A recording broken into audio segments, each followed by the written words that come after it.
Alien werewolf woman I found half frozen in the wilderness, followed me back to camp. Slade had trusted only himself, his skills, and the wild's rhythms. Walls around his heart were thick as snow drifts, but looking into Rook's wild, desperate amber eyes, something fractured. He reached out, not as an expert, but as a man offering warmth, unknowingly inviting an interstellar loyalty that would redefine his entire existence, shattering his solitude forever. Slade's fingers, numb despite his heavy gloves, closed around Rook's wrist. Her skin beneath the matted white fur felt like frozen marble. He pulled carefully, aware of the delicate balance between urgency and inflicting further injury. The blizzard screamed around them, a white wall of ice and wind. He had to get her to his shelter fast. Her body was heavier than it appeared, dense and cold. He slid an arm under her shoulders, grunting with effort, dragging her through the deepening snowdrifts. Each step was a battle against the elements, his breath fogging instantly in the frigid air. He reached the lean-to, a makeshift haven tucked against a massive pine, its boughs thick with snow.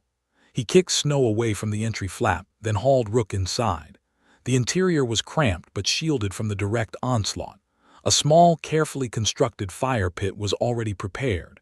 He unzipped his pack, pulling out a handful of kindling and a fire starter. Sparks flew, catching the dry tinder. A small flame flickered, growing with each careful addition of fuel. The meager warmth began to push back the encroaching cold. He turned to Rook. She lay still, half transformed, her features a disturbing blend of human and something wild. Her face was mostly human but framed by pointed, fur-tipped ears. Her hands were still paws, tipped with blunted claws, her legs a mix of human limbs and thick, muscled fur. Frostbite had darkened patches of her white fur, especially on her exposed face and paws.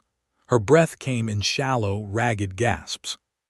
Her amber eyes, however, were open, tracking his movements with an unnerving clarity. Not the vacant stare of an animal, but the focused gaze of a sentient being.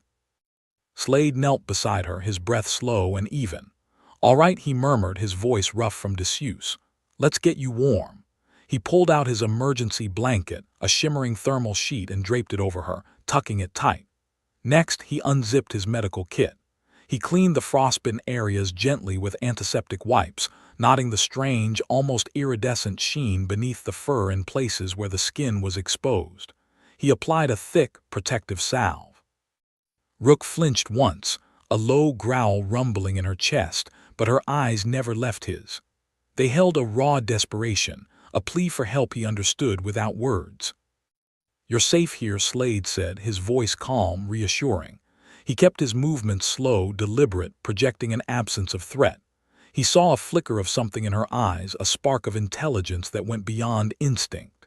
He then unwrapped a high-calorie protein bar, breaking off a small piece. He held it out. Rook sniffed it, her nostrils flaring. Her gaze shifted from the bar to his eyes, then back. After a moment, she took the offered food, her paw-like hands surprisingly gentle as she lifted it to her mouth.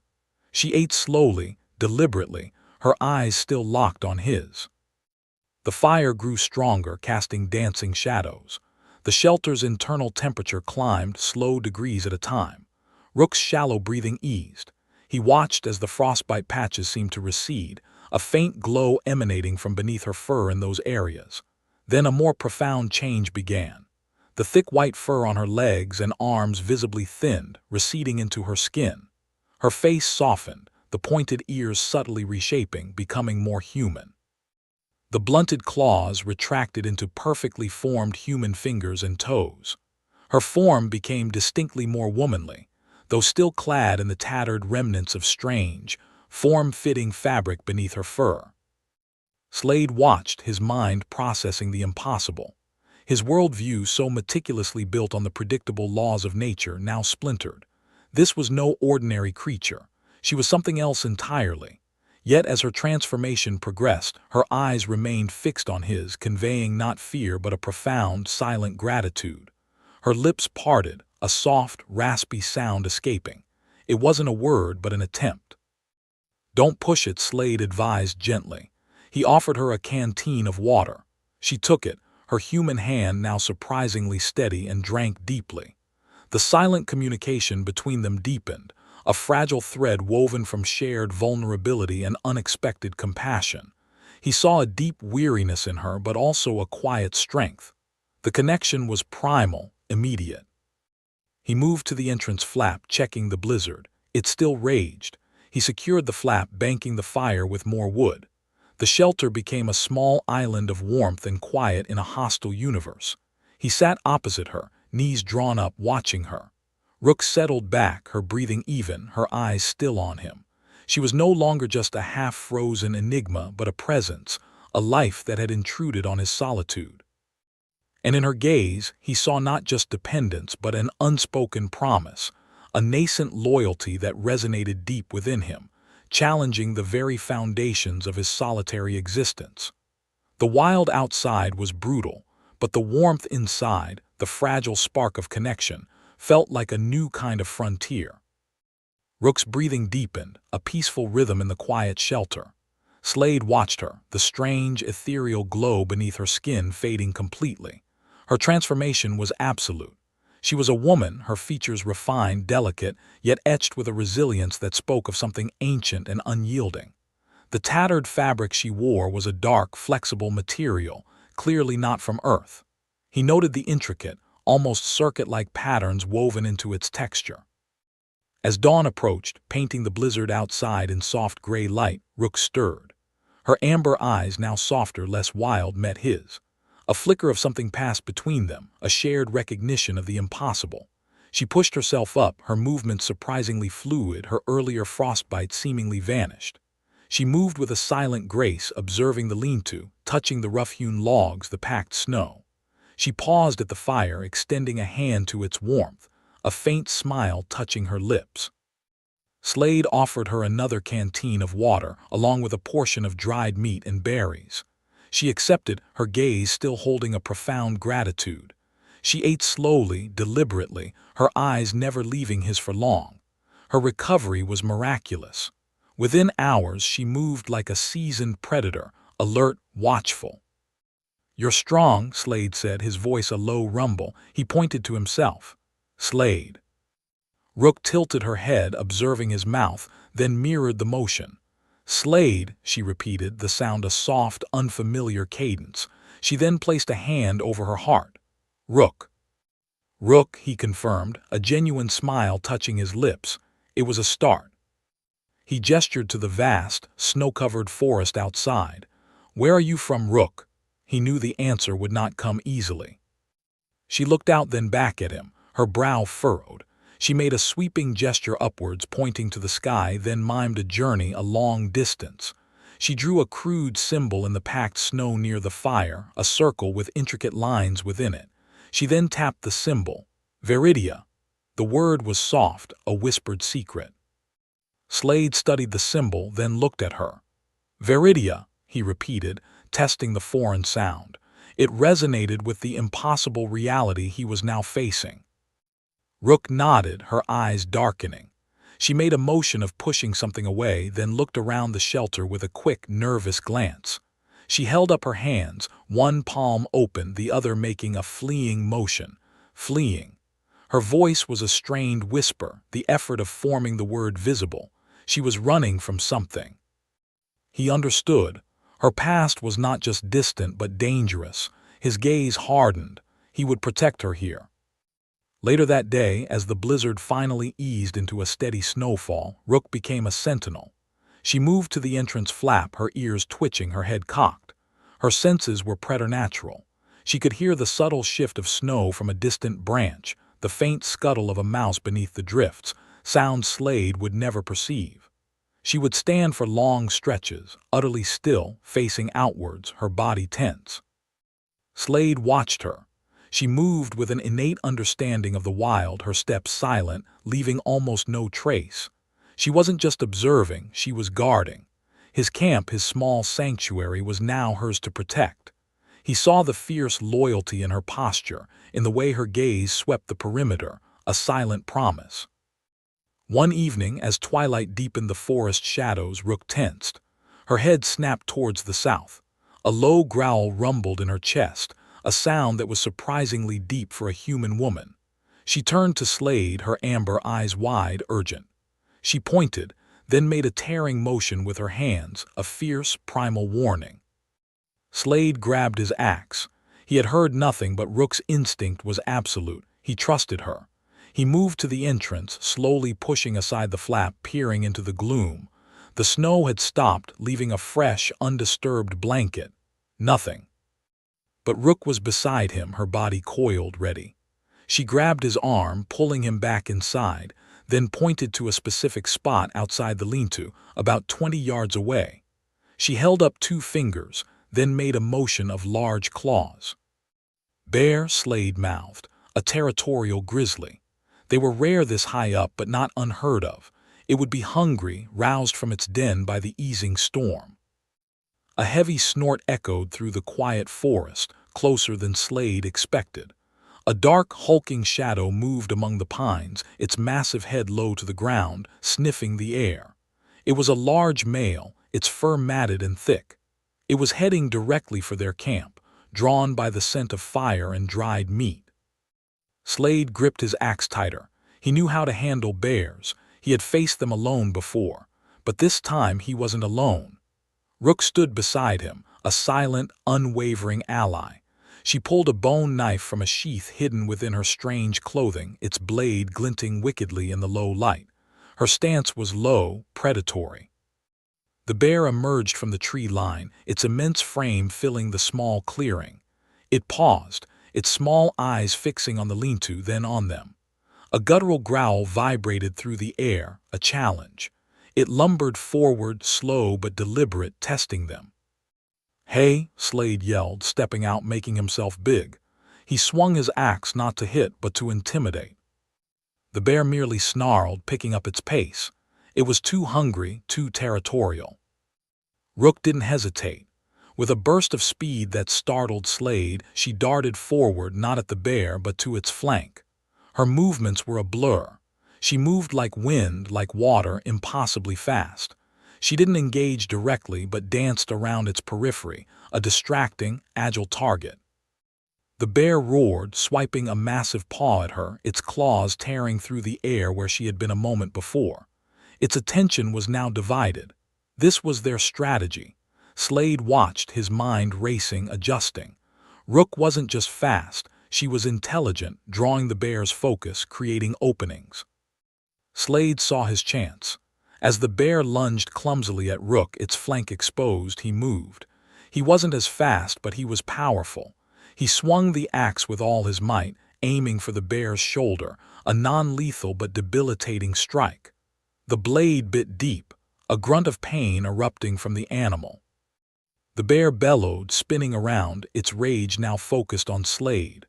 Rook was instantly there, a flash of white, leaping onto its back, her bone knife driving into its thick hide. She wasn't aiming for a kill, but for pressure points, for pain, for distraction. The bear thrashed wildly, trying to dislodge her. Slade saw the perfect coordination, the unspoken understanding between them. He feinted, drawing its attention, then Rook would strike. Their movements were a dangerous dance, 2 disparate beings, one from Earth, one from Viridia, fighting as a single, cohesive unit. The bear was wounded, disoriented, its overwhelming power countered by their combined speed and precision. Finally, with a frustrated roar, the bear turned and crashed back into the forest, disappearing into the deepening twilight. It would not return tonight. Slade leaned on his axe, breathing heavily. Rook, uninjured, stood beside him, her chest heaving. She looked at him, her amber eyes shining with a fierce pride, a deep, unwavering trust. He met her gaze, his own heart swelling with an emotion he hadn't felt in years, kinship. His skepticism was gone, replaced by an absolute, profound trust. He had found an ally, a partner. Slade's kinship with Rook solidified their camp's rhythms. Days passed with a shared purpose, a silent language forming between them. Each morning they moved together, Slade teaching Rook about Earth's flora and fauna, Rook instinctively understanding the nuances of the forest. Her senses, even in human form, remained sharp, guiding him to overlooked game trails and hidden springs. One crisp afternoon, while searching for medicinal herbs near a rarely visited northern slope, Slade felt a peculiar vibration through the packed snow. He knelt, brushing away a layer of frost. Beneath it, nestled in a shallow crater, lay a small, obsidian-like object. It was no ordinary rock. A faint internal light pulsed within its surface, a soft, rhythmic glow that felt alien to his touch. He picked it up. The alloy was cool, impossibly smooth, and resonated with a faint energy. Its weight was negligible. This was not from Earth. Rook, who had been scouting ahead, returned. She saw the object in Slade's hand. Her amber eyes widened, a flicker of profound recognition and deep sorrow passing across her face. Her hand instinctively reached for it, then hesitated, pulling back. "What is this, Rook?" Slade asked, his voice low. The pulsing light seemed to intensify slightly as she looked at it. Rook took a deep breath, her gaze fixed on the shard. "It is a piece of my ship," she said, her voice a low murmur, the words clearer than before. "A signal beacon, broken." Slade watched her, waiting. He sensed the weight of untold stories behind her words. "I am a guardian," Rook continued, her eyes now meeting his, filled with a desperate resolve. "From Veridia, my people, we are sensitive to certain energies. They wanted to use us, to exploit our gifts." She paused, her jaw tightening. "I carried vital information, proof of their intentions." Slade's grip on the shard tightened. "They're hunting you." It wasn't a question. Rook nodded slowly. "They will have found this signal eventually. It is faint but persistent. It leads them here, to us."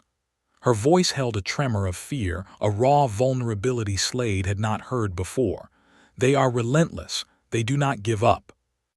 The pulsing shard in Slade's hand suddenly felt like a ticking clock. His mind raced, calculating the new, impossible threat. An interstellar pursuit.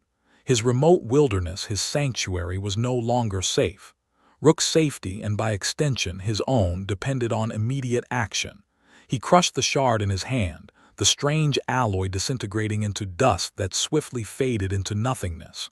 Rook watched, her expression unreadable. "We need to move," Slade stated, his decision firm. "Now my old refuge high on the mountain ridge. It's harder to find, more defensible." Rook's amber eyes held his. "We go." Her trust in him was absolute. It was a silent pact, a commitment made not just with words but with a shared glance that spoke volumes of their deepening bond. They broke camp swiftly, packing only essentials.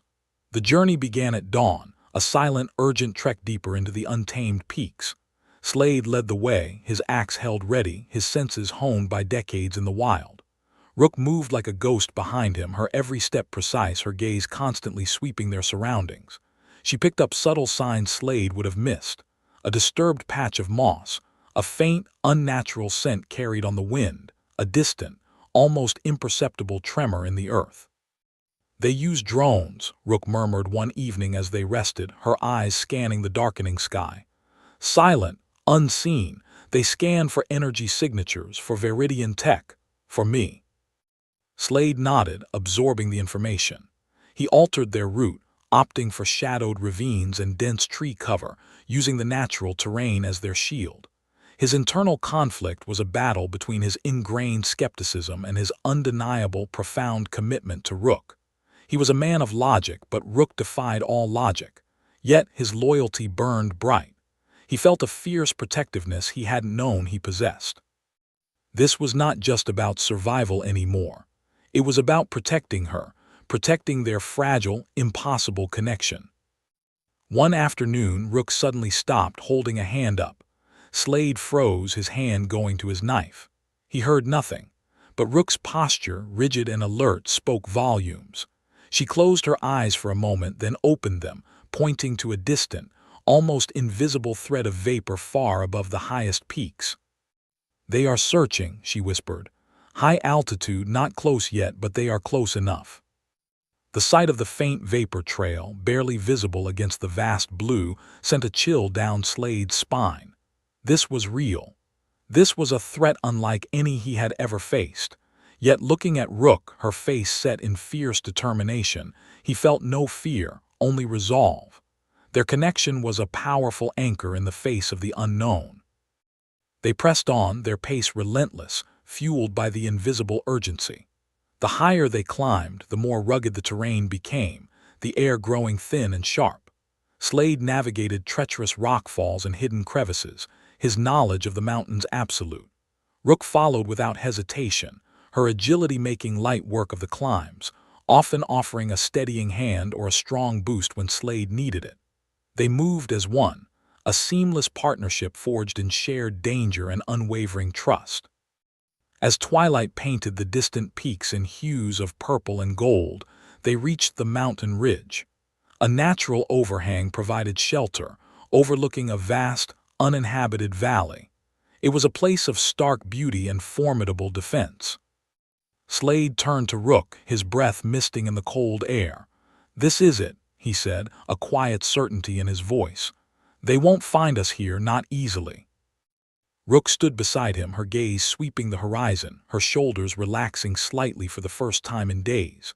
She looked at him, her amber eyes reflecting the setting sun, a deep, silent gratitude shining within them. Her hand found his, a warm, firm clasp. In that moment, surrounded by the wild majesty of Earth, Slade understood. Their alliance was not merely about survival. It was about a love that transcended worlds, a bond that would defy any threat. The cold air bit at Slade's cheeks, but a different warmth spread through him, anchoring him to the present moment. Rook's hand in his was a silent promise. They stood on the precipice of something vast and dangerous, yet here together, the threat felt less insurmountable. "We are safe for now," Slade said, his voice low, surveying the natural defenses of the ridge. The rock formations provided ample cover, the narrow paths leading up were easily defensible. Rook withdrew her hand, moving to the edge of their overhang. Her senses were always extended, always alert. She scanned the horizon, her amber eyes narrowed, movements fluid and silent as a predator. Slade watched her, a deep respect for her vigilance growing within him. He trusted her judgment implicitly, even over his own honed instincts. A shiver ran down Rook's spine, a subtle tremor Slade perceived instantly. She pressed a hand to her temple, a faint frown creasing her brow. "Something approaches," she murmured, her voice a low growl, barely audible above the wind's whisper. "Silent, high, not of this world." Slade followed her gaze. The sky, a canvas of deep twilight blues, held nothing obvious. Then a flicker, a distortion in the distant air, almost imperceptible. It solidified, becoming a sleek obsidian shape, silent as a shadow. It moved with unnatural speed, a predatory grace, cutting through the atmosphere without a sound. "A drone," Slade breathed, the word tasting foreign on his tongue. This was no Earth technology. It was Viridian hunting, tracking. It moved in wide, sweeping arcs, like a hawk searching for prey, its dark surface absorbing the last light of the day. Rook's muscles tensed, her posture shifting from alert to coiled readiness. Her lips pulled back slightly, revealing a flash of canines. "They found us," she stated, her voice devoid of surprise, only grim resolve. The drone began a slow, methodical descent, its silent approach unnerving. It was not coming for a direct attack, not yet. It was scanning, confirming. Its movements were too precise, too calculating. "It's looking for a heat signature," Slade deduced, his mind racing. "Or something else. We need to draw it away." He took a step forward towards a more exposed part of the ridge. Rook grabbed his arm, her grip surprisingly strong. "No," she commanded, her eyes blazing. "Too exposed. It is scouting. It will not risk its position for one target." "But if it sees me, it might follow," Slade argued, trying to pull free. "It needs to believe I am alone. You can stay hidden." He knew the risk, but the thought of Rook being discovered, being hunted, was unbearable. "You are not alone," Rook countered, her voice firm. Her protectiveness was palpable, a force of nature. "We are together." She pushed him gently back into the shadow of the overhang. The drone continued its search, now closer, its optical sensors, tiny pinpricks of blue light sweeping across the ridge. Slade felt a prickle on his skin as the beam passed over their hiding spot, a cold, clinical probe. It was not just light. It was an energy signature, a scan. Suddenly, the drone changed trajectory, banking sharply. It had found something. Slade risked a glance, peering over the rock face. A small, discarded fire pit from a previous camp, long cold, lay 100 yards down the slope. The drone focused on it, hovering. "It's investigating old signs," Rook whispered, her eyes fixed on the machine. "It knows we are here, but not exactly where." Slade saw an opportunity. He scrambled from their cover, moving quickly towards a cluster of boulders further down the ridge, away from their main shelter. "Hey!" he yelled, a raw, defiant sound that echoed across the valley. "Over here!" The drone reacted instantly. Its blue sensors locked onto Slade. A faint whine, almost inaudible, emanated from its sleek body. A narrow beam of focused energy lanced out, a shimmering blue line cutting through the air. Slade dived behind a large rock, the energy blast impacting the stone directly above him. A shower of sparks and pulverized rock exploded, stinging his cheek. A searing pain shot through his left arm. He clutched it, feeling a trickle of warmth. A glancing blow, nothing serious but a clear warning. Rook let out a guttural roar, a sound of pure, unadulterated fury that vibrated through the mountain air. Her form shimmered, a faint outline of white fur appearing at her temples, her eyes burning with an intense, primeval amber. She launched herself from their cover, moving with impossible speed towards Slade, a living missile of protective rage. "Rook, no!" Slade yelled, pushing himself upright, his arm throbbing. "Stay back!" She ignored him, her focus entirely on the drone. Its blue light flickered, recognizing her as a target. Another energy beam charged, but Rook was faster. She leaped onto the boulders, her agility breathtaking, scaling the rock face like a mountain cat. "They will send ground teams now," Rook snarled, her voice deep with anger, her gaze fixed on the drone. "They know," they confirmed. The drone, having located its targets, began to ascend, its mission complete. It emitted a single piercing signal, a high-frequency pulse that reverberated through the vast silence of the mountains. A beacon, a summons. Slade reached Rook as she watched the drone retreat, its signal echoing. He gripped her shoulder, his touch grounding her. "Are you hurt?" he asked, his voice urgent, scanning her for injuries. Rook shook her head, her anger still simmering beneath the surface. "My concern is for you," she stated, her eyes softening as they met his. She touched his injured arm, her touch feather-light, examining the raw, red burn. "Foolish. You risked yourself." "I had to," Slade replied, his gaze unwavering. "They are after you, not me." "We are together," Rook reiterated, her words a solemn vow. She closed her eyes for a moment, a weariness settling onto her features. The transformation had taken its toll, the constant vigilance, the resurfacing memories of her past. She was not limitless. "They will be here soon. Ground forces. They will be prepared." Slade looked at the distant horizon where the drone had vanished. The sun had almost fully set, leaving the peaks in sharp, dark relief. The signal had been clear. They were cornered. He felt the cold dread creep in, but it was quickly overshadowed by a fierce resolve. He looked at Rook, her face etched with exhaustion and grim determination. She was his partner, his reason. "Then we prepare too," Slade said, his voice firm, his grip on her hand tightening.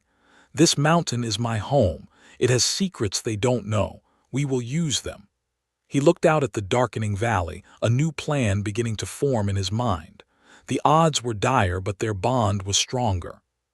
Slade gripped Rook's hand, the cold dread melting into fierce resolve. "Then we prepare too," he stated, his voice firm. "This mountain is my home. It has secrets they don't know. We will use them." He looked out at the darkening valley, a new plan beginning to form in his mind. The odds were dire, but their bond was stronger. "What secrets?" Rook asked, her gaze intense, already turning towards the immediate task. Her exhaustion was still visible, but her warrior spirit ignited. "Paths they won't see, traps they won't expect," Slade explained, pulling her towards a hidden crevice. "We need to move fast. They'll use thermal and sonic scans. We need to disrupt their sensors before they pinpoint our main refuge." Rook nodded, her senses already reaching out. "Their technology, it is advanced, but not infallible." They descended into a narrow, winding passage Slade knew intimately. His movements were swift, efficient. Rook, despite her earlier weariness, matched his pace with fluid grace, her enhanced night vision picking out details in the dim light. They worked in silent tandem, a rhythm born of shared danger and profound trust. Slade pointed to a series of loose rocks above a steep drop. "We'll set a tripwire here, a simple rock slide. It won't stop them, but it will slow them, make them cautious." Rook quickly assessed the structure. A diversion. Good. She used her unnatural strength to shift a heavy boulder into a precarious position, ensuring its instability. They moved deeper, setting several more small, localized disruptions. Slade knew the mountain's subtle currents, the places where wind funneled and created natural echoes, distorting sound. He found a spot overlooking a switchback trail, perfect for a false reading. "We can amplify an echo here, make them think we're further along or in a different direction." Rook placed a small, metallic device, no bigger than her thumb, from a hidden pouch on her belt. "My ship's comm unit, damaged, but its resonance emitter still functions. It will distort their sonic scans." She activated it, a faint, almost imperceptible hum filling the air. "It will draw their attention."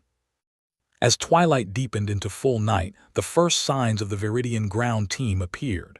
Sleek, dark figures moved with unnerving silence through the lower passes.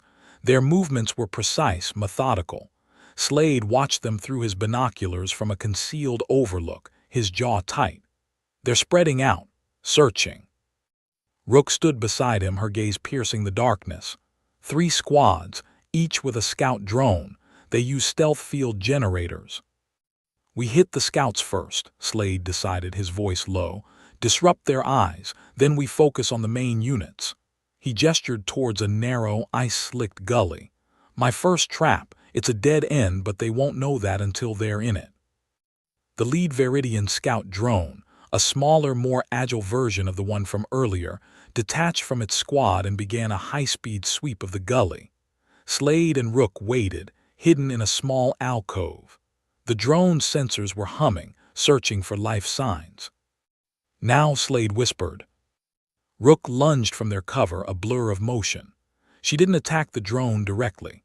Instead, she slammed her fist into the icy wall of the gully, triggering a cascade of snow and ice. The drone, caught in the sudden, blinding mini-avalanche, spiraled out of control and crashed against the rocks below, its stealth field sputtering. A sharp, alien cry rang out from the Viridian ground team below. They had detected the drone's failure. "One down," Slade murmured, a grim satisfaction in his tone. He pulled Rook back deeper into the alcove. "They'll be sending a recovery team. That's our next target." Rook's amber eyes glowed in the darkness. Her partial transformation had faded, but her senses were heightened, her form tense, ready. "They underestimate us," she stated, a fierce pride in her voice. "They do not understand this place." Slade pressed a hand against her arm, a silent acknowledgement. "They don't understand us," he corrected softly. He took a deep breath, the cold mountain air sharp in his lungs. The plan was working, but this was only the beginning. He felt Rook's presence beside him, solid and unwavering. This fight was not just for survival, but for the future they were building, one desperate moment at a time. The mountain was their shield, their ally. And together, they were a force no alien hunters could easily overcome. He looked at her, his heart swelling with a warmth that defied the biting cold. They were ready for the next wave.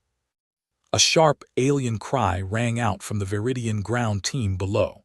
They had detected the drone's failure. "One down," Slade murmured, a grim satisfaction in his tone. He pulled Rook back deeper into the alcove. "They'll be sending a recovery team. That's our next target." Rook's amber eyes glowed in the darkness. Her partial transformation had faded, but her senses were heightened, her form tense, ready. "They underestimate us," she stated, a fierce pride in her voice. "They do not understand this place." Slade pressed a hand against her arm, a silent acknowledgement. "They don't understand us," he corrected softly. He took a deep breath, the cold mountain air sharp in his lungs. The plan was working, but this was only the beginning. He felt Rook's presence beside him, solid and unwavering. This fight was not just for survival, but for the future they were building, one desperate moment at a time. The mountain was their shield, their ally. And together, they were a force no alien hunters could easily overcome. He looked at her, his heart swelling with a warmth that defied the biting cold. They were ready for the next wave. The Viridian ground team below shifted, their formation tightening. 3 figures detached from the main group, ascending the gully with an unnerving speed. They moved with a practiced precision, their sleek suits blending seamlessly with the rock and ice. Rook's keen eyes tracked them, her head tilted slightly. "They're not just recovery," Rook whispered, her voice a low growl. "They are scouts, faster." Slade nodded. "They've learned. No more lone drones." He scanned their approach, noting their paths, their focus on the gully where the drone lay mangled. "They'll be looking for signs of sabotage for us." One of the Viridian scouts paused, its helmet-mounted sensors sweeping the very alcove where Slade and Rook hid. A faint hum, almost imperceptible to Slade, reached Rook. She tensed, her hand instinctively reaching for Slade's arm. "Heat signature," she murmured, her gaze fixed on the scout. "They detect residual warmth." Slade's mind raced. Their body heat, even minimal, would be a beacon against the frigid rock. "We move deeper." He gestured to a narrow fissure in the rock face behind them, barely wide enough for one person. "They won't expect us to go into the mountain." Rook moved first, her lithe form sliding into the fissure with practiced ease. Slade followed, his rifle held close, the cold rock pressing against his back. The passage was dark, a winding tunnel that offered both concealment and a path deeper into the mountain's labyrinthine core. "They will follow," Rook stated, her voice echoing softly. "Let them," Slade replied, his grin a thin line in the darkness. "This mountain has more tricks than they know." He led them through a series of twists and turns, familiar to him since childhood. The air grew colder, holding the scent of ancient stone and damp earth. They emerged into a larger cavern, a natural chamber carved by millennia of water and ice.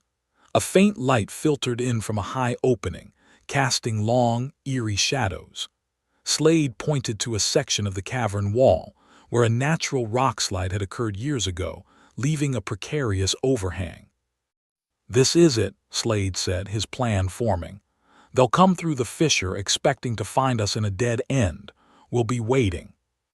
Rook studied the overhang. "Unstable," she noted, a calculating gleam in her eyes. "Can we control it?" "We can encourage it," Slade corrected. "Just enough to block their path, maybe disable their equipment. Not to crush them, just to stop them." He knew the Viridians were intelligent, their lives valuable even to an enemy. His goal was to deter, not to kill. The hum of Viridian tech grew louder, closer. Footsteps echoed faintly through the fissure. The 3 scouts were inside the tunnel. "They're split," Rook observed, 2 in front, 1 behind. Her senses were a living map of their approach. Slade nodded, impressed by her instantaneous assessment. "Perfect. The lead 2 will trigger the first part."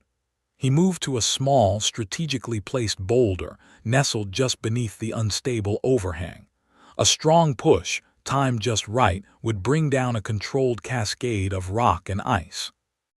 Rook positioned herself near the fissure's exit, her body coiled, ready. Her eyes fixed on the opening. The first Viridian scout emerged, its helmet scanning the cavern. It paused, its internal comms likely buzzing with information. Just as the second scout began to appear, Slade heaved against the boulder. With a groan, the rock shifted. A shower of smaller stones and ice shards rained down, followed by larger chunks. The 2 lead scouts reacted instantly, their shields flaring, but the sheer volume of debris, combined with the unexpected angle, caught them off guard. One stumbled, its comms unit sparking as it hit the ground. The other was pinned momentarily by a fallen rock, its leg suit crumpling. The third scout, still in the fissure, halted, its progress blocked by the sudden avalanche. "They're trapped," Rook confirmed, her voice laced with satisfaction. She didn't move to attack, simply observed the chaos. Slade watched, his breathing heavy from the effort. "Damage report," he mumbled, more to himself than Rook. He saw the pinned scout struggling, its shield still active but its mobility compromised. The other was attempting to assist, its weapon now drawn, scanning for the source of the attack. The Viridian command channel flared, a rapid series of alien clicks and tones. The scouts were reporting their situation. "They understand now," Rook stated, turning to Slade, a faint smile gracing her lips. "The mountain is not empty, it fights." Slade met her gaze, a shared understanding passing between them.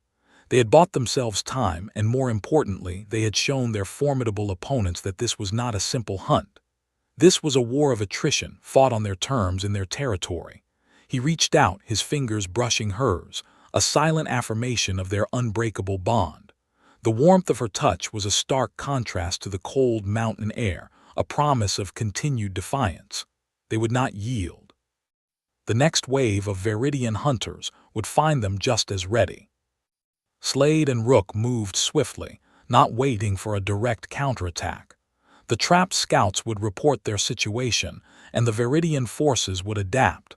They knew the invaders would not retreat easily. "They are sending a retrieval team," Rook whispered, her head cocked, listening to vibrations Slade could not perceive. "More heavily armed, and a new drone, it's scanning the rock face." Slade nodded, already anticipating this. "This way."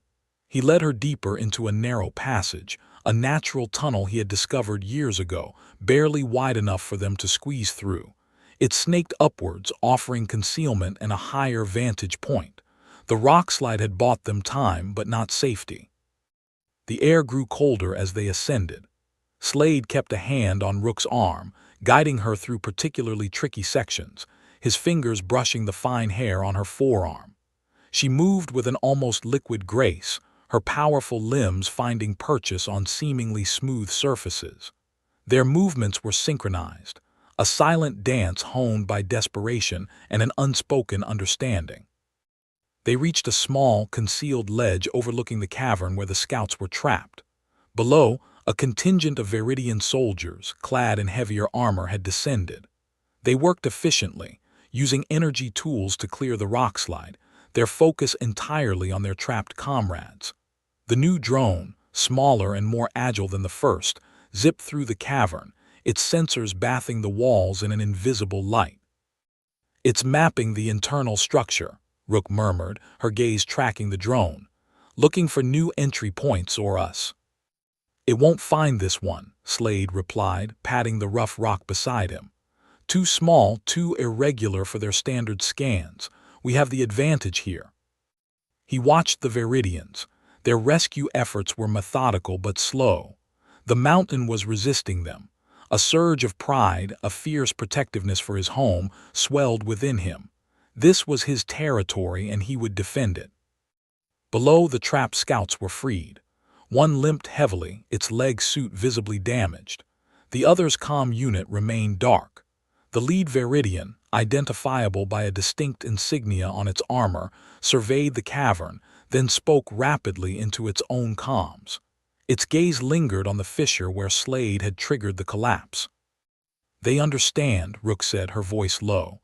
"They know it was deliberate, not an accident." "Good," Slade grunted.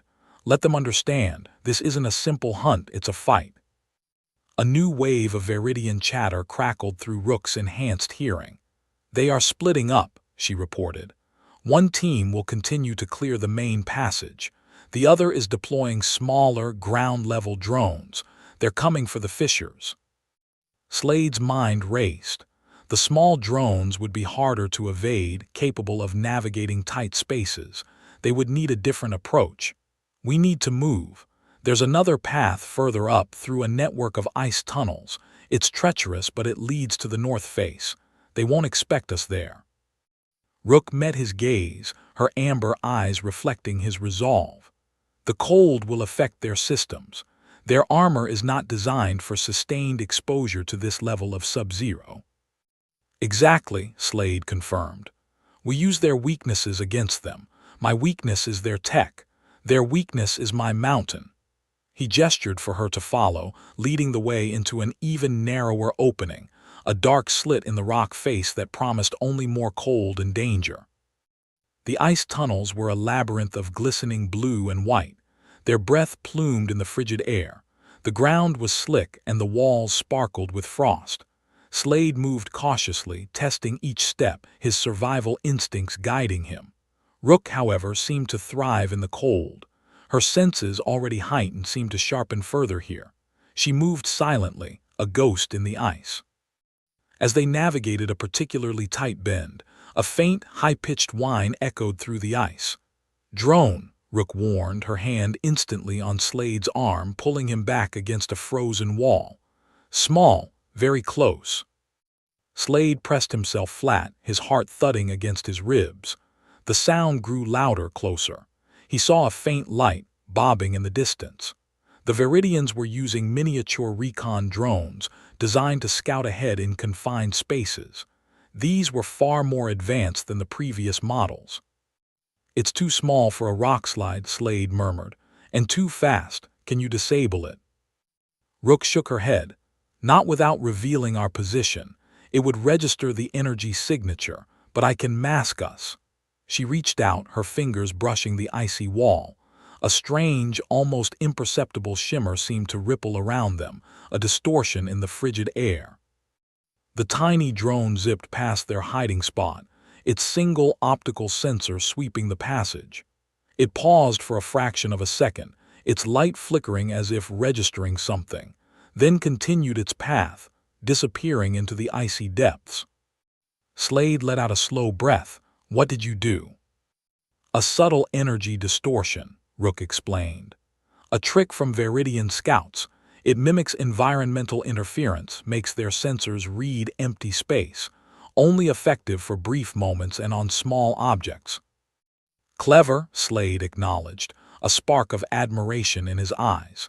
Their combined knowledge, his understanding of the terrain and her alien ingenuity, was proving to be a formidable defense. They were more than just two individuals. They were a unit, a force the Viridians clearly underestimated. They continued their ascent, the drone's whine fading into the distance. Rook's mask would not hold indefinitely, nor would it fool a larger, more sophisticated scanner. They needed to stay ahead always. As they neared the exit to the north face, Rook stopped abruptly. "They are sending a larger force, directly to this sector. They know we are moving towards the north face. They have anticipated our move." Her voice held a hint of frustration, a rare crack in her usual composure. Slade frowned.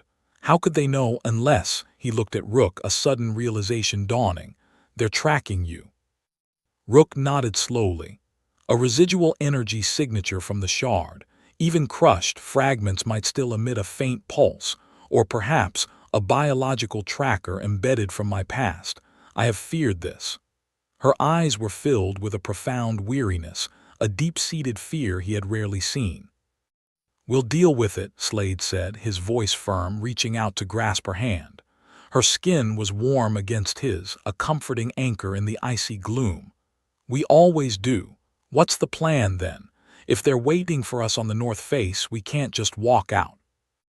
Rook squeezed his hand, her gaze meeting his, a renewed determination in her eyes. "We don't walk out. We make them think we walk out. Then we use the mountain again." Slade smiled, a grim, determined curve of his lips. He knew exactly what she meant. They would create a diversion, draw the Viridians to one point while they slipped away or prepared another surprise. The fight was far from over, but with Rook by his side, the impossible suddenly felt achievable. His solitude was gone, replaced by a partnership that transcended worlds, a bond forged in fire and ice, unbreakable. Slade tightened his grip on Rook's hand, the cold seeping through his glove doing little to diminish the warmth he felt for her. They moved with urgency, their steps synchronized, a silent understanding passing between them that needed no words. The north face, a sheer wall of ice and rock, loomed ahead, a natural fortress that now felt like a cage. "They expect us to try the obvious path," Rook said, her voice a low murmur against the wind. "A direct ascent. We must give them that expectation." Slade nodded, already scanning the crags above. "There's a fissure, almost invisible unless you know where to look. It leads to a small, protected ledge. From there we can create a disturbance, a visual flare, something that mimics an escape." "And an energy signature," Rook added, pulling a small, intricate device from a hidden pouch on her belt. It was no larger than his thumb, crafted from the same dark, shimmering alloy as the shard. "A pulse, strong and brief, designed to emulate my own residual trace. It will draw their primary sensors." They reached the fissure, a jagged scar on the mountain's face. Slade led the way, his gloved fingers finding purchase on barely visible handholds. Rook followed effortlessly, her movements fluid and precise, her preternatural strength making the climb seem trivial. They emerged onto a narrow ledge, hidden by an overhang of rock. Below, the valley stretched out, a vast, white canvas. Above, the stars were beginning to prick through the fading twilight. Here, Slade pointed to a crumbling section of rock near the ledge's edge. "I can dislodge this. It will create a small rock slide, just enough to look like someone was scrambling for purchase, then fell or continued." Rook nodded, her eyes fixed on the distant, faint glow of Viridian lights in the passes below. "Perfect. I will synchronize the pulse with the impact. They will believe we attempted a hasty escape through this path." She set the small device on a flat stone, its single indicator light a faint blue. Slade wedged his pry bar into a crack in the rock, testing its stability. "Ready." "Ready," Rook confirmed, her gaze unwavering. With a grunt, Slade applied his weight, leveraging the bar. The rock groaned, then tore free with a grinding roar, tumbling down the precipice, gathering smaller stones in its wake. Simultaneously, Rook pressed a hidden stud on her device. A brilliant, sapphire pulse of light erupted from it, a silent, powerful scream across the electromagnetic spectrum before it winked out. They waited, pressed against the cold rock, listening. For a moment there was only the wind. Then in the distance a faint, high-pitched whine grew louder. A sleek, dark Viridian drone, larger than the last, shot across the sky, its optical sensors sweeping the north face, drawn by the combined signals. It paused directly over where the rockslide had occurred, hovering like a predatory bird. "They took the bait," Slade whispered, a grim satisfaction in his voice. Rook's expression remained serious. "For the moment, their primary attention is diverted, but they will send ground teams to confirm. We cannot stay here." As if on cue, a second, smaller object detached from the larger drone. It was a miniature scout, almost invisible against the rock, its movements swift and silent. It wasn't heading for the rockslide. It was heading directly towards their concealed ledge. "They're not completely fooled," Slade said, his jaw tightening. "That's a secondary probe, looking for residual heat or a more precise signature." Rook's amber eyes narrowed. "It is more sophisticated than the others. It seeks biological heat signatures, not just energy traces. They learn quickly." Her hand went to the hilt of her ceremonial knife, a glint of metal in the dim light. "No," Slade said, placing a hand on her arm. "Not here. They'll pinpoint us. We need to disappear again." He scanned their immediate surroundings. "There's an old miner's tunnel, almost completely collapsed, a few hundred feet along this ledge. It's unstable, dangerous, but it might lead deeper into the mountain, away from their sensors." Rook looked at him, her gaze intense. "Unstable tunnels are a risk, but a known risk. We do it." Her trust in him was absolute, a powerful, unspoken affirmation. They moved with renewed stealth, hugging the rock face, their shadows dancing in the fading light. The miniature scout drone was approaching, its tiny thrusters barely audible, its sensors undoubtedly sweeping their path. Slade felt a prickle on the back of his neck, the sensation of being hunted. "It's getting closer," Rook murmured, her voice tight. "It's adapting its scan pattern. It knows we are close." They reached the entrance to the old tunnel. It was little more than a jagged crack in the rock, partially obscured by fallen debris. Slade peered inside. The air was heavy, damp, and smelled of ancient earth and minerals. He pulled out his small headlamp, its beam cutting a weak path into the darkness. "It's a tight squeeze," he warned, "and it looks like it's been untouched for decades. Could be rock falls inside." "We have no other choice," Rook said, her eyes fixed on the approaching drone. It was now a mere 100 feet away, its silent approach unnerving. "Go, I will follow." Slade squeezed through the narrow opening, his pack scraping against the rough rock. He twisted and turned, feeling the claustrophobia begin to press in. He heard Rook enter behind him, her movements surprisingly graceful despite the confined space. Inside, the tunnel was a winding labyrinth of rough-hewn rock. The air grew colder, the darkness absolute beyond his headlamp's beam. He moved carefully, testing each step, his boots crunching on loose scree. "How far do you think this goes?" Rook's voice, surprisingly calm, came from directly behind him. "I remember hearing stories," Slade replied, his breath fogging in the cold. "Some prospectors tried to tunnel through the mountain looking for rare minerals. They abandoned it, said it was too unstable." He paused, listening. The faint whine of the drone was still audible, though distant now, muffled by the rock. "We need to create another obstacle, something to buy us time." Rook's hand found his in the darkness, a comforting pressure. "We will find it together." Slade felt a surge of warmth, cutting through the chill of the tunnel and the anxiety of their situation. Her unwavering faith, her quiet strength, was a beacon in the oppressive darkness. They might be deeper in the mountain, cornered in a different way, but they were still fighting. And with Rook by his side, every step into the unknown felt like a step towards victory, not just survival. Their bond, forged in blizzards and battle, was their ultimate defense. Slade pressed onward, his headlamp beam dancing across the rough-hewn walls. The tunnel twisted, descended, then leveled out. He spotted a section where the supporting timbers looked old, splintered, barely holding. Loose rock fragments littered the floor below it. "Here," Slade murmured, pointing his light. "This could work, if we can bring down these supports." Rook stepped closer, her keen eyes assessing the structure. "It is weak. The drone is fast. We must be quicker." The faint, high-pitched whine of the drone grew louder, echoing in the confined space. It was gaining on them. "We need to destabilize it from a distance," Slade said, his mind racing. He noticed a pile of rusted mining tools shoved into a crevice nearby. A heavy pickaxe lay half-buried. He retrieved it, testing its weight.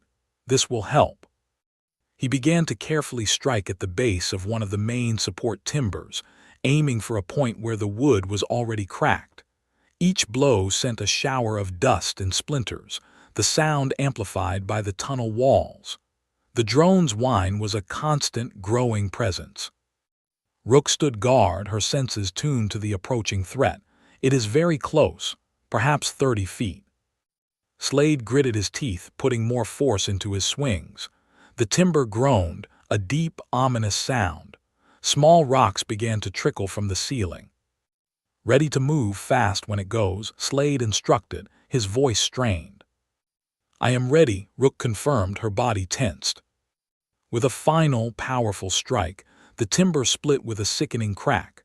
The entire section of the ceiling above them shuddered. A cascade of rocks, dust, and splintered wood began to fall, creating a chaotic wall directly behind them. "Now," Slade yelled, grabbing Rook's hand. They sprinted forward, deeper into the dark tunnel, just as the main collapse happened. A deafening roar filled the space, followed by a thick cloud of dust that instantly swallowed their light. Slade pulled Rook around a sharp bend, shielding her as the immediate impact faded. He coughed, trying to clear his lungs. His headlamp beam was useless in the swirling particulate. "Are you all right?" he rasped. "Yes," Rook said, her grip firm. Her voice was calm, though he felt her quickened breath. The drone. They waited, listening.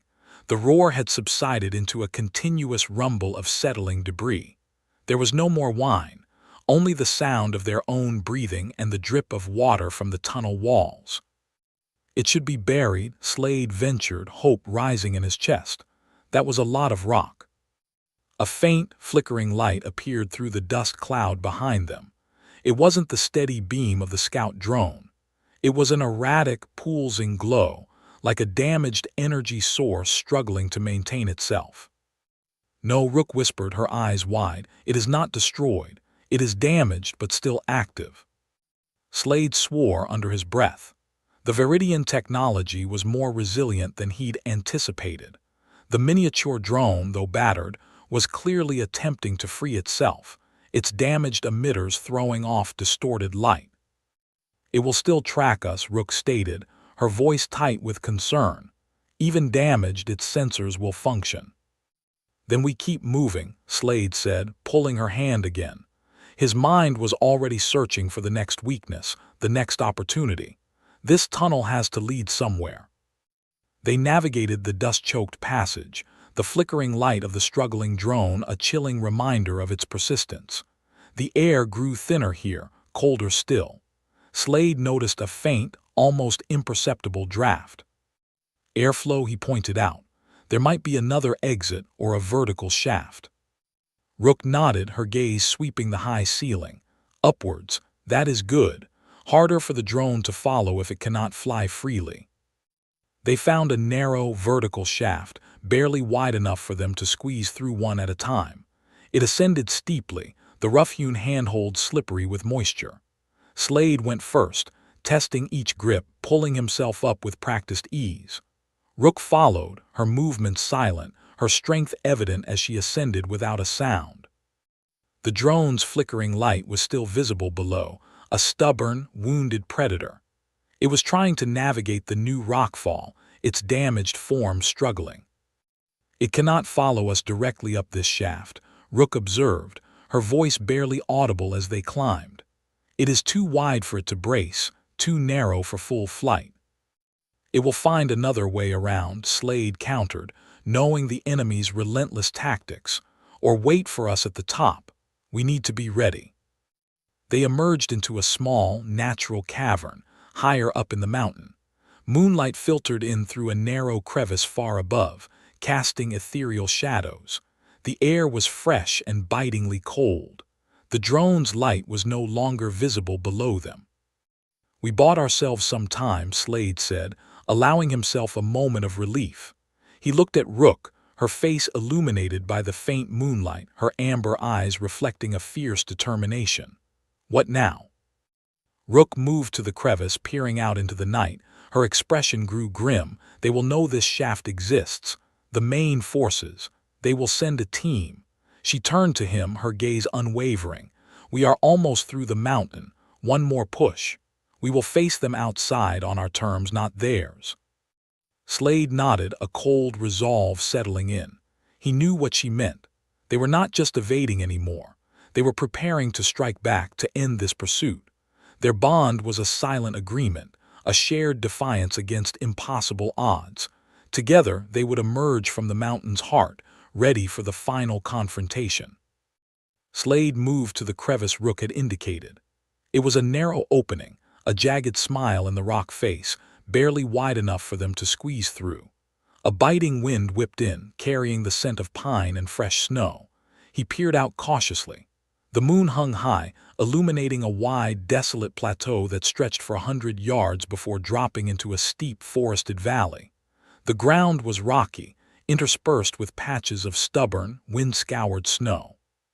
There were no immediate hiding places, but the uneven terrain offered potential cover further out. "This is it," Slade murmured, turning to Rook. "Exposed, but we control the exit." Rook nodded, her eyes scanning the landscape with an intensity that missed nothing. "They will expect us to stay inside the mountain. This open ground is a risk they will not predict." Exactly, Slade agreed. He took a deep breath, the cold air sharp in his lungs. We need to use the plateau's natural dips and rises. Create a funnel, force them to move where we want them. He began to explain his plan, his voice low and urgent. I'll move to that cluster of boulders. He pointed to a formation about 50 yards out and set up a diversion. You need to stay hidden, observe their approach. When I draw their fire, you flank them from the north, using the ridge line. Rook's gaze hardened. No, we stay together, split, and we are vulnerable. Rook, my rifle is long range, Slade insisted. Their energy weapons are too powerful up close. I can create an opening. You are faster, more agile. You can disable their equipment. Her internal thought. His logic was sound, yet the thought of him exposed, alone, grated against her protective instincts. But he was right. They had to use every advantage. Fine, she conceded, the word clipped. But if you are in danger, I will break cover. Understood, Slade said, a brief warm glance passing between them. He trusted her completely. He knew she would. Now let's move. Slade squeezed through the crevice first, his rifle held close. The cold air hit him, but his focus was absolute. He moved swiftly, low to the ground, using every shadow and rock for cover. Rook followed, a silent phantom in the moonlight, her movements fluid and impossibly quick. She found a concealed position behind a low rise, her eyes fixed on the valley below, waiting. Minutes stretched, tense and silent. Then a faint shimmer appeared at the edge of the valley, just where the forest met the plateau. It was not the damaged drone from before, but a larger, more imposing craft. It hovered silently, then descended, deploying 3 figures onto the snow-dusted ground. They were humanoid, encased in sleek, dark armor, their movements precise and coordinated. Each carried an energy weapon, glowing faintly. The damaged scout drone from the tunnels now emerged from the same crevice Slade and Rook had used, struggling slightly, but operational. It rose into the air, its single functional sensor array sweeping the plateau. It knew their general location. They brought the drone, Rook whispered into the comm link Slade had given her, and 3 ground units, heavily armed. Slade was already in position behind the boulders, his rifle steady. The drone first. It's a spotter. Without it, they're blind. He aimed carefully, leading the drone's erratic flight path. The rifle barked once, a sharp crack in the still night. The projectile struck the drone's main propulsion unit with a metallic clang. It spiraled wildly, emitting a cascade of sparks before crashing into the rocks below, exploding into a shower of debris. The Viridian ground units immediately reacted, their weapons snapping up, scanning the plateau. They were fast, disciplined. They're coming, Rook reported, her voice calm despite the rising tension, spreading out. They are looking for the source of the shot. Good, Slade grunted. Keep their attention. He fired again, a quick succession of shots, deliberately missing the lead unit but kicking up snow and rock fragments close by. The energy blasts from the Viridian weapons tore into the boulders around Slade, sending chips of stone flying. He ducked, reloading quickly. Rook moved, a blur of motion along the northern ridge, using the undulating terrain to remain unseen. She was a silent hunter, closing the distance. The Viridian units were focused on Slade's position, their energy fire concentrating on the boulders. They're too concentrated, Slade informed her, his voice strained. One of them needs to break off.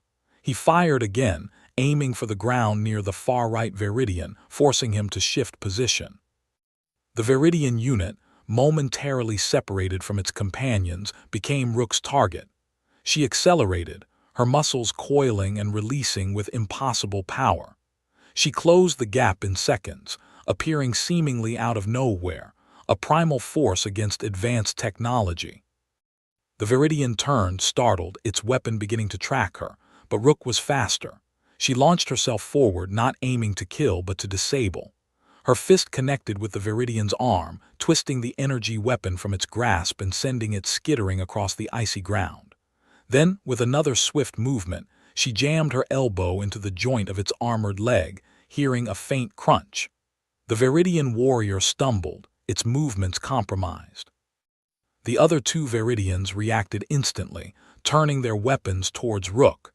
Energy bolts sizzled past her, impacting the ground where she had stood moments before. "She's exposed," Slade stated, his internal thought a surge of protective alarm. He needed to act. He fired a rapid series of shots, forcing the remaining two Viridians to take cover behind a small rock outcrop. This gave Rook the precious seconds she needed. She spun, retrieving the disabled Viridian's energy weapon. She didn't understand its functions, but it was a weapon. She ripped a critical power conduit from the side of its armor, ensuring it would not recover quickly. The Viridian unit lay on the ground, struggling to move, its armor systems flickering. Rook then aimed the captured energy weapon at the rock outcrop where the other two Viridians were hiding. She fired, a brilliant burst of energy tearing into the stone, making them hesitate. It was a bluff, a distraction, but it worked. "They're regrouping," Rook said, moving back into cover. "That weapon is a liability for me. Too slow." She tossed the alien rifle away, letting it clatter uselessly against the rocks. "Good," Slade replied, a grim satisfaction in his voice. "We've disabled one, damaged their drone. They know we're not easy prey." He paused, scanning the horizon. The remaining two Viridians were now more cautious, communicating with each other through their helmets. They were no longer blindly charging. "They'll send more," Rook said, her eyes fixed on the valley, then sweeping the mountain faces. "They understand our methods now. They will adapt." "Then so will we," Slade responded, his gaze meeting hers across the plateau. The moonlight illuminated his determined face, the rifle held ready. Their alliance was a silent, unyielding force, forged in desperation and shared purpose. They had drawn first blood on the plateau, but the true fight was only just beginning. The remaining two Viridians spread out. One moved right, attempting a wide flank, while the other provided covering fire. Slade ducked behind his boulder, returning fire to keep their heads down. Rook melted into the sparse shadows of the northern ridge, a predatory whisper against the wind. "They are trying to pinch us," Slade communicated, his voice low. "They are learning," Rook confirmed.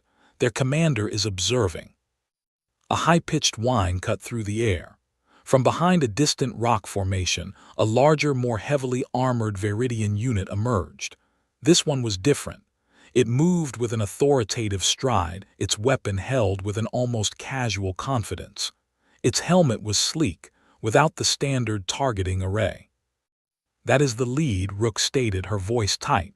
"The one who sent the others. They call him Overseer." "And he thinks he can walk right in," Slade muttered, his grip tightening on his rifle. This was not just a pursuit, it was an execution. The Overseer raised an arm.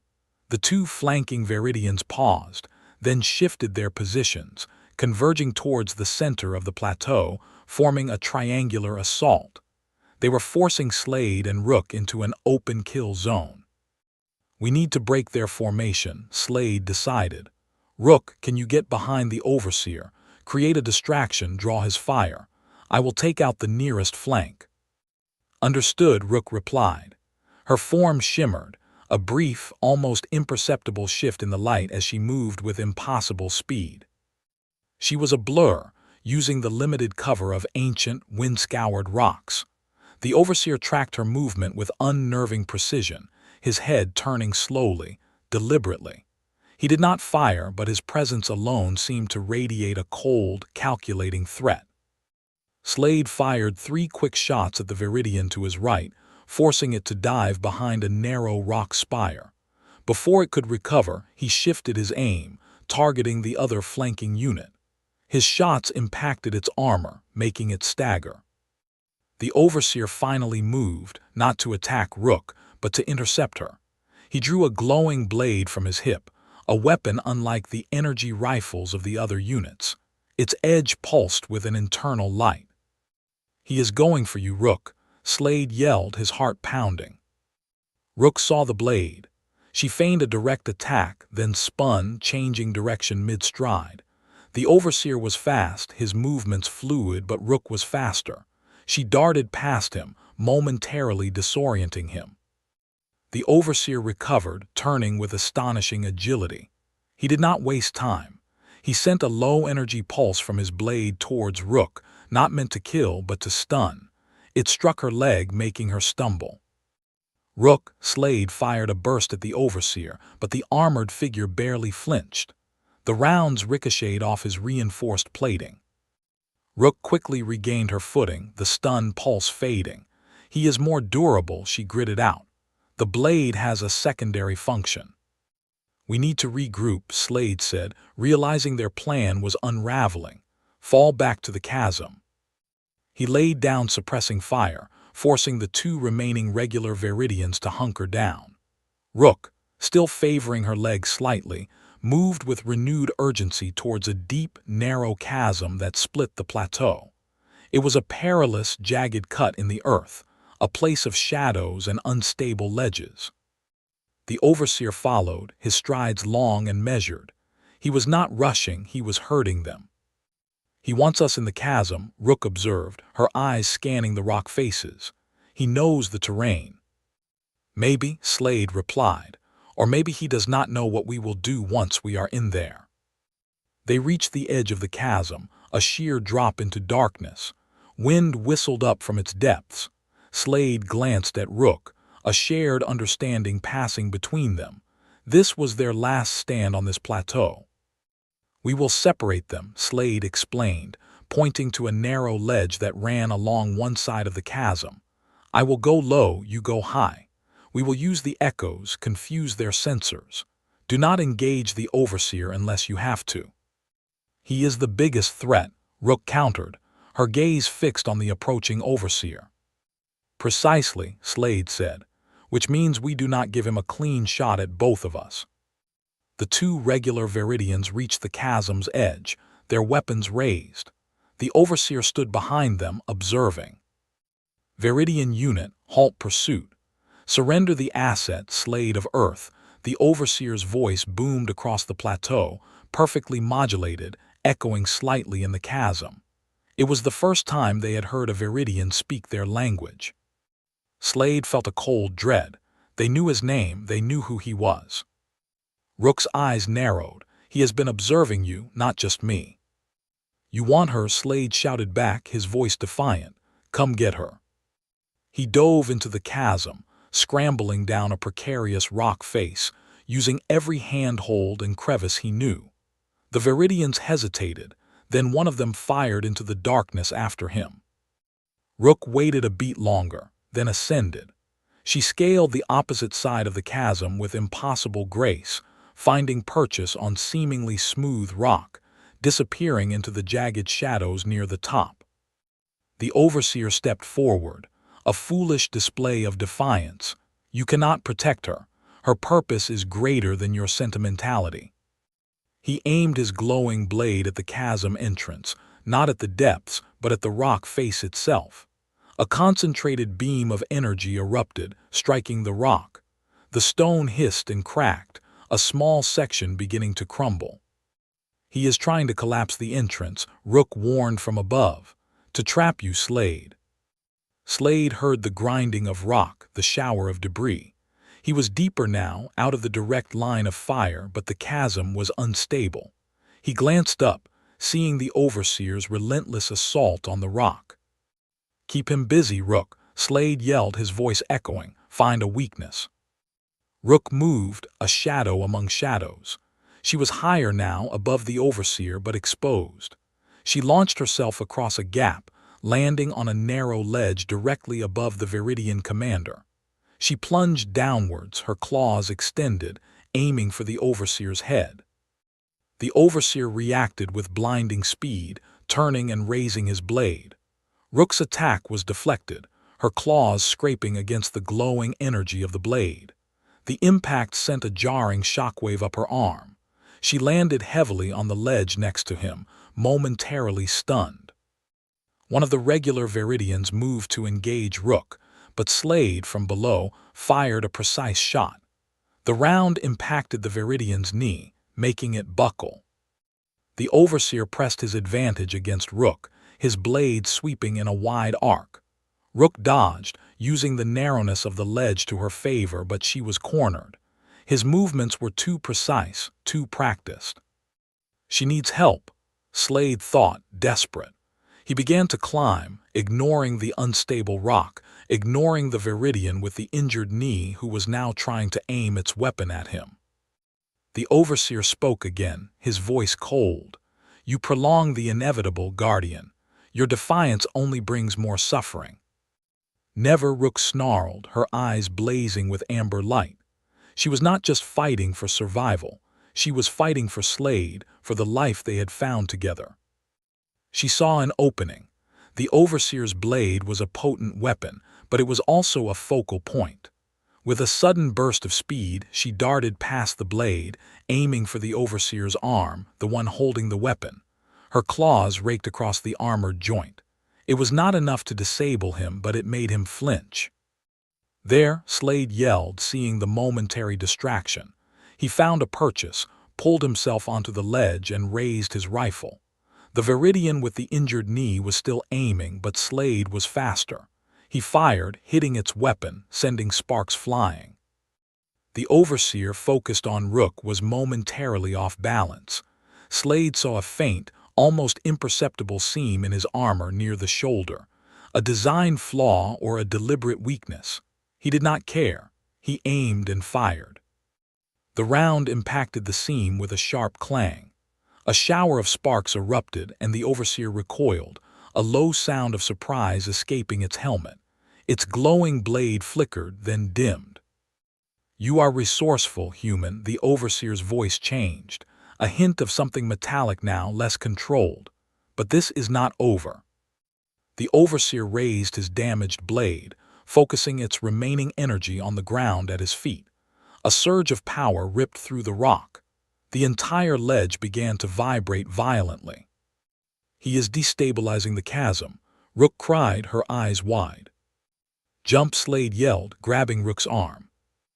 They launched themselves across the chasm, aiming for the opposite side, where the rock seemed more stable. The Viridians below scrambled, trying to find footing as the ground fractured. The Overseer remained on the collapsing ledge, watching them, his damaged blade still pulsing. Slade and Rook landed hard on the far side, scrambling up as rocks rained down around them. The chasm groaned, a deep, resonant sound. The ledge where the Overseer stood gave way. He fell not into the deepest part, but onto a lower, unstable outcrop, his form momentarily obscured by dust and debris. The two regular Viridians were now caught in the collapsing chasm, struggling to climb. "They are trapped," Rook exclaimed, seeing their plight. "For now," Slade replied, catching his breath. He looked down into the swirling dust, but the Overseer was gone from view. "He will be back. He does not give up easily." He turned to Rook, her amber eyes reflecting the desperate fight. Their hands were still clasped, a lifeline in the chaos. The chasm behind them was a testament to their desperate, brutal dance with their pursuers. They had survived, but the lead agent remained. The final confrontation was yet to come. They were still together, still fighting, their bond the only unbroken thing in a shattered landscape. Slade scanned the opposite side of the chasm, the rock face unstable and crumbling. He knew the Overseer would not be far. A low growl rumbled in Rook's chest, her senses extended, searching. "He is climbing," she whispered, pointing to a shadowed cleft higher up. "Fast." A moment later, the Overseer's armored form emerged, clambering onto a narrow ledge above them. His movements were swift despite his damaged blade and the earlier fall. He looked down, his helmet's visor glowing with renewed intensity. "You prolong the inevitable," the Overseer's voice echoed, cold and clear. "The information you carry belongs to Viridia." "It belongs to no one who would exploit it," Rook retorted, her stance defiant. Her fur rippled subtly at her shoulders, a hint of her other form. Slade pulled his rifle, aiming. "We are not giving you anything." The Overseer ignored Slade, focusing his gaze entirely on Rook. "You betray your purpose, Guardian. Your people require what you possess." "My purpose is here," Rook declared, stepping forward, shielding Slade instinctively. With him. A faint shimmer of energy emanated from the Overseer's blade. He did not charge, but instead began to target the precarious ground around them. Small energy pulses struck the rock, chipping away at the edge of their platform. "He is trying to isolate us," Slade realized, pulling Rook back. "We need to move." They retreated along the plateau edge, the Overseer methodically cutting off their escape routes with precise energy blasts. The air grew thick with dust and the smell of scorched rock. Slade knew they were being funneled toward a dead end, a sheer drop into another, deeper canyon. "This way," Rook suddenly urged, pulling Slade toward a narrow, almost invisible crack in the rock face. "A path, old." Slade trusted her implicitly. They squeezed through the fissure, emerging into a small, concealed hollow. It offered no real escape, only temporary cover.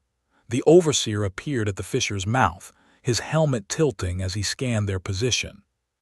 "A futile gesture," he stated, stepping into the hollow.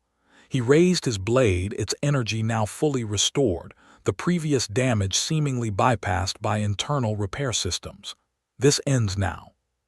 Slade raised his rifle, but the Overseer was too quick. He launched forward, a blur of motion, directly at Rook.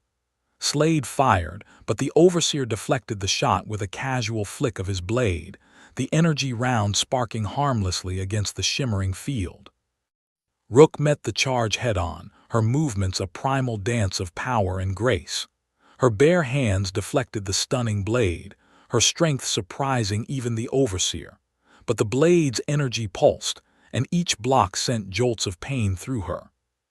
"He is too strong," Rook grunted, pushing back against a furious parry. "His armor is too dense." Slade saw it then. The Overseer's previous injury had been a weakness in the armor's energy conduits, not the physical shell itself. He needed to hit that exact spot again, but the Overseer was covering it. "Rook, draw his attention to his left shoulder. Low." Slade yelled, spotting a momentary flicker in the Overseer's defense as he focused on an aggressive overhead strike. Understanding dawned in Rook's amber eyes. With a sudden burst of power, she twisted, slamming her shoulder into the Overseer's chest, throwing him off balance. As he stumbled, his left arm momentarily dropped, exposing the damaged conduit seam. Slade did not hesitate. He fired a rapid burst, aiming for the precise point. 3 rounds struck the seam. The Overseer froze, a high-pitched whine emanating from his armor. The blade's glow vanished entirely. His movements became jerky, then ceased. He stood rigid for a moment before collapsing to the ground with a heavy thud, his armor smoking faintly. Silence descended, broken only by their ragged breathing. Rook stood over the unmoving form, her chest heaving. She nudged the Overseer with her foot. No response. "He is done," she said, her voice quiet but firm. "The pursuit ends." Slade walked to her side, pulling her into a tight embrace. The warmth of her body against his was a potent anchor in the stark, cold landscape. "It is over," he murmured into her hair. "We did it." Rook pulled back slightly, her gaze sweeping across the plateau, then down into the chasm where the other Viridians were still trapped. "They will be rescued, eventually," she stated, her expression unreadable. "But without the Overseer's command, they will not pursue. My people will send no more hunters. This planet is now safe." She reached for a small, almost invisible device embedded in her wrist. It was Viridian tech, a residual beacon, a faint link to her past. With a resolute expression, she pressed a hidden catch. The device shimmered, then disintegrated into fine dust that scattered on the wind. "No more ties," she said, looking at Slade. "My home is here with you." Slade's heart swelled, a warmth spreading through him that eclipsed any fire he had ever built. He had been a man of solitude, a master of the wild, but Rook had shown him a different kind of strength, a bond that transcended worlds. "Our home," he corrected gently, drawing her close again. "Always." They stood for a long moment, watching the sun begin its slow descent, painting the distant peaks in hues of gold and crimson. The harsh, unforgiving landscape now felt like a sanctuary, a testament to their resilience and the impossible alliance they had forged. The wind, once a symbol of isolation, now felt like a soft whisper of shared promises. They returned to the mountain ridge, not to hide, but to build. Slade's linta was replaced by a sturdy cabin, reinforced with his wilderness knowledge and Rook's surprising engineering insights from her world. They harvested timber, cleared land, and established a life rooted in the silent understanding that had blossomed between them. Rook's keen senses became an invaluable asset, not for defense, but for living in harmony with the wild, finding resources Slade had never known existed. She learned his language, her voice gaining inflections of laughter and contentment, while he learned to read the subtle shifts in her amber eyes, the unspoken stories of a guardian who had found her true purpose. One evening, as the first stars appeared over the distant mountains, they sat on the porch of their new cabin. A small fire crackled in the hearth inside, casting a warm glow. Slade held Rook's hand, tracing the lines of her palm. The moon, full and bright, illuminated the vast, quiet landscape. "It is beautiful here," Rook said softly, leaning her head on his shoulder. "More beautiful than Veridia." Slade smiled, a genuine, deep smile that reached his eyes. He remembered the desperate, half-frozen creature he had pulled from the blizzard, the wary, wild guardian. Now she was his partner, his love, the impossible truth that had shattered his solitude and rebuilt his world, stronger and infinitely richer. "It is home," he replied, squeezing her hand, "our home."